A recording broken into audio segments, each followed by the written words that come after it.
The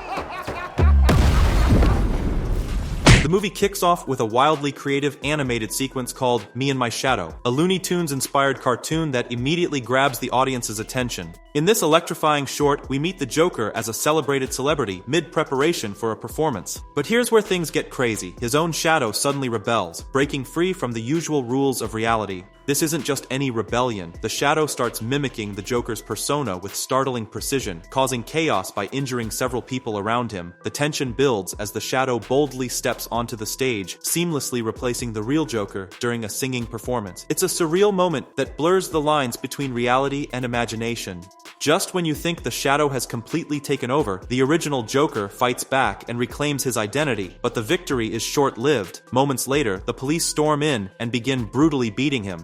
The scene then transitions to Arkham State Hospital, where Arthur has been confined for 2 years, paying for his previous crimes. On this particular morning, he's roused from his cell by prison guards preparing him for a scheduled meeting with his lawyer. En route to the meeting, they pass a music class where an intriguing moment unfolds. Harleen Quinzel, known as Lee, catches sight of Arthur. In a bold, provocative move, she mimics a gun gesture pointed at her own head. Arthur's response? A chilling smile that hints at the complex psychology brewing beneath the surface. Finally, arriving at the meeting, his lawyer, Miss Stewart, is visibly frustrated. The guards have left Arthur drenched from the rain without even providing an umbrella, but her real concern lies deeper. She explains that Dr. Batty believes Arthur has developed a split personality stemming from his traumatic childhood.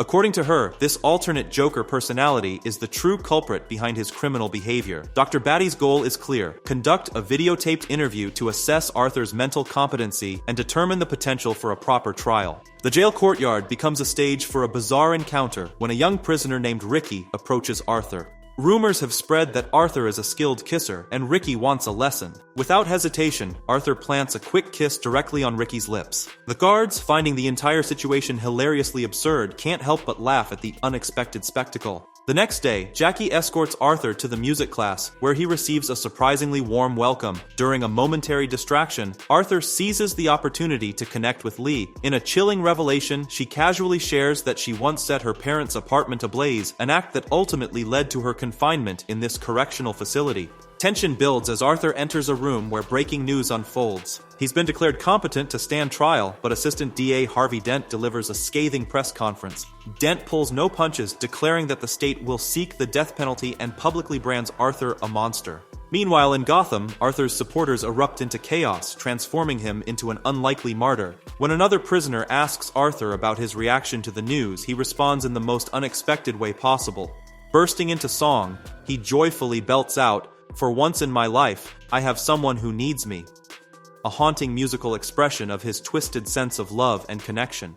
Jackie then takes Arthur to a screening of the classic film The Bandwagon. Arthur sits beside Lee, but she's restless. When he refuses to leave with her, warning that the guards would shoot them, Lee takes matters into her own hands. She slips away to the back of the theater, lights her matchbox, and casually tosses it down, setting the entire room ablaze. As panic erupts and flames spread, people frantically rush to escape. Lee and Arthur seize this moment of chaos, using the distraction to finally share an intimate kiss and slip out of the prison building. Their escape becomes a surreal musical number. They break into song and dance, their joy a stark contrast to the pandemonium around them. Their jubilant escape leads them to the facility's entrance gate, where a crowd of eager reporters awaits. They begin climbing the gate, their freedom tantalizingly close. But their moment of triumph is short-lived. Guards quickly catch up, dragging them back to their cells. In a vivid dream sequence, Arthur transforms into the Joker, commanding a stage alongside Lee. Their performance becomes an electrifying musical moment, with Lee singing a passionate song that lays bare her profound love for Arthur.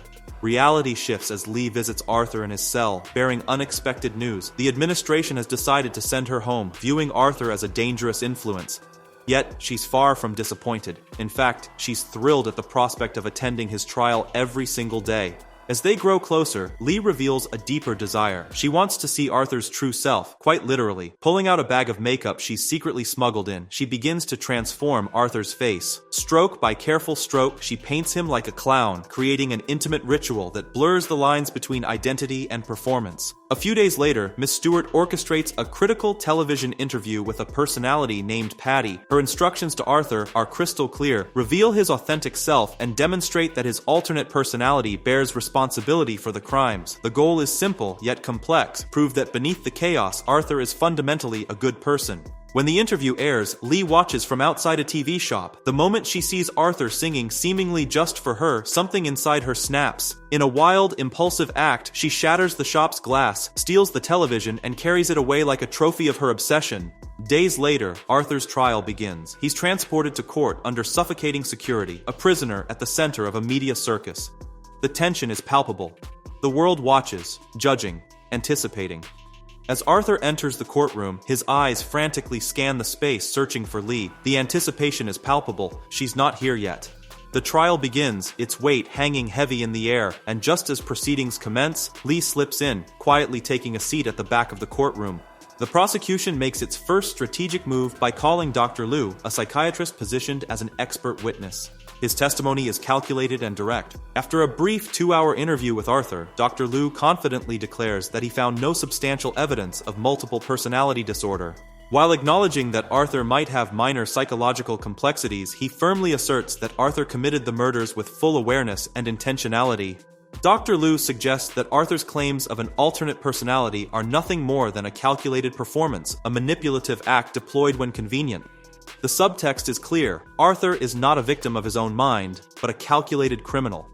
When the defense takes the floor, Miss Stewart launches a calculated counterattack. She meticulously points out the glaring flaw in Dr. Liu's evaluation. He spent a mere 89 minutes interviewing Arthur. Such a brief encounter, she argues, is woefully inadequate to comprehensively diagnose complex psychiatric conditions.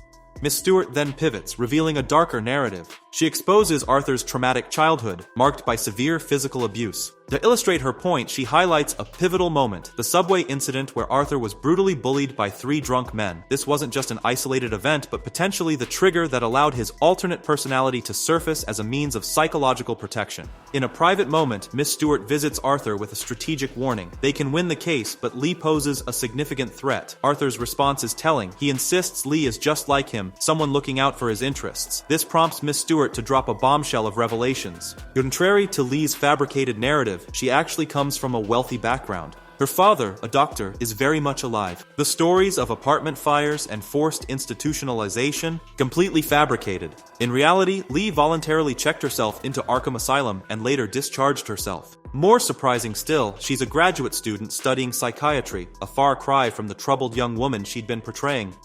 Arthur's mind immediately retreats into his imaginative landscape. He and Lee take the stage in a passionate musical performance, their song a declaration of mutual love. But something shifts. Arthur begins to sense Lee is making the moment all about herself. The fantasy darkens dramatically when Lee suddenly points a gun directly at him and pulls the trigger. Confused and disoriented, Arthur is left wondering about Lee's motivations. Why would she do this to him? Back in the asylum, Jackie informs Arthur that Lee has come to visit. When they meet, Arthur confronts her about her lies. Lee's response is chillingly casual. Everyone tells lies, she explains, and she simply did what was necessary to get closer to him. The trial resumes with the prosecution calling Arthur's former neighbor, Sophie, to the stand. She recounts a disturbing incident where Arthur broke into her house, an event she never reported to the police.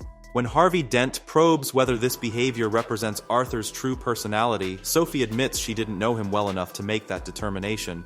However, she reveals a more nuanced connection, her good relationship with Penny, Arthur's mother. Sophie shares that Penny had always described Arthur as mentally disturbed, a characterization that adds complexity to the narrative. During cross-examination, Miss Stewart strategically questions Sophie. Had Arthur ever threatened her or her daughter? Sophie's response is categorical, absolutely not. In fact, Penny would always say Arthur wouldn't hurt a fly. There was even a touching narrative Penny had cultivated throughout Arthur's childhood, that he was born to spread joy. She would affectionately call him Happy, a heartbreaking contrast to his current circumstances. The courtroom erupts into chaos, forcing the judge to adjourn the session. Arthur is swiftly returned to the court's holding cell, where Lee soon arrives. Her visit is electrifying. She encourages Arthur, convincing him that his actions are justified. The audience, she claims, is rally behind him, transforming his legal battle into a public spectacle. As Arthur is transported back to the asylum, a radio broadcast reveals a fascinating legal twist. The moment Arthur enters the asylum, something extraordinary happens. Every inmate rises in a thunderous show of support, cheering and celebrating him. The noise and excitement quickly spiral into uncontrolled chaos, forcing guards to intervene and restore order. The next day's hearing reopens with Arthur making a bold statement. He arrives dressed in full Joker attire, turning the courtroom into his personal stage. District Attorney Harvey Dent calls his next witness, Gary Puddles, a former co-worker of Arthur's. Gary's testimony is damning. He claims to have witnessed Arthur murdering another co-worker named Randall, but instead of mounting a defensive argument, Arthur takes a different approach. He begins by mockingly dissecting Gary's last name, Puddles, questioning what kind of name that even is. As tension builds, some spectators begin predicting Arthur is marching straight toward the death penalty. A bold reporter poses a provocative question: what would Arthur do if he were released? In response, Arthur's gaze finds Lee. Suddenly, the courtroom transforms into his imaginative landscape. Lee begins singing a hopeful melody about building a mountain from a little hill. Arthur joins her in this musical fantasy, their performance culminating in an imaginary wedding, a surreal contrast to the legal drama unfolding around him. Upon returning to Arkham Asylum, Arthur faces a brutal retribution. Jackie and the other guards, humiliated by his public performance, unleash their rage. They viciously attack him, tearing his clothes and scrubbing away his carefully applied makeup. Their actions are fueled by a primal desire to strip away his perceived superiority, growling that his costume doesn't elevate him above them. In a chilling moment of violence, Arthur strangles Ricky to death, a brutal act witnessed by the other inmates, who can only listen helplessly from their cells. The final day of the trial arrives and Lee enters the courtroom, dressed with unusual enthusiasm. Arthur, once again adorned in his Joker attire, is instructed by Judge Herman to deliver his closing remarks. In a theatrical move, he brings a chair close to the jury and sits in silence, a moment of tension that seems to stretch indefinitely. When Arthur finally speaks, his words are unexpected. He reveals that he had initially planned to embrace the Joker persona, blaming everyone for his miserable existence. But now, he claims, he can't follow through because he's not the person everyone expects him to be. More surprisingly, Arthur declares that there is no Joker, only a fantasy he created for himself. He confesses to murdering 6 people, including his own mother, but now desperately wants to move forward and start a new life. Emotion overwhelms him as he expresses regret, acknowledging that while he can't change the past, he wishes he hadn't committed those murders. His supporters, who have built a narrative around his rebellion, are crushed. Many, including Lee, abandon the courtroom, their hero falling dramatically from grace. About an hour after his closing remarks, the jury prepares to deliver its verdict. In a last-ditch effort, Arthur attempts to contact Lee. He leaves a haunting voicemail, a song expressing that without her, he'll have nothing left. Lee listens to the message, but her disappointment prevents her from responding.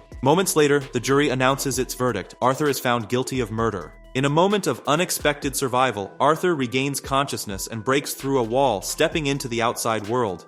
Some of his loyal supporters immediately spot him and rush to his aid. They quickly bundle him into a car, attempting a desperate escape. But freedom is short-lived. The police swiftly intercept and return Arthur to the asylum, crushing any hope of liberation. Days later, a guard informs Arthur that he has a visitor. As he makes his way to the meeting, a young inmate intercepts him with an intriguing proposition, a joke. Arthur, always receptive to a potential moment of humor, agrees to listen. What follows is a chilling transformation. Arthur begins to collapse, weakened by his previous wounds. The young inmate, now revealed as something far more sinister, erupts into maniacal laughter. In a horrifying moment, he uses a knife to carve a grotesque smile onto Arthur's face, symbolically birthing the true Joker.